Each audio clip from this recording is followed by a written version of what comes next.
ও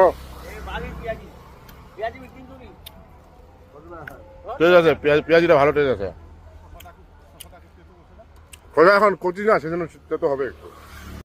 এই আমাদের মজিবুলদা, আমাদের পুলিশের ড্রাইভার, আজ ইনারই উদ্যোগে ছোট্ট করে ডিউটি করতে করতে রোডের উপরে আমাদের আজকে ইফতার পার্টিটি হয়ে গেল।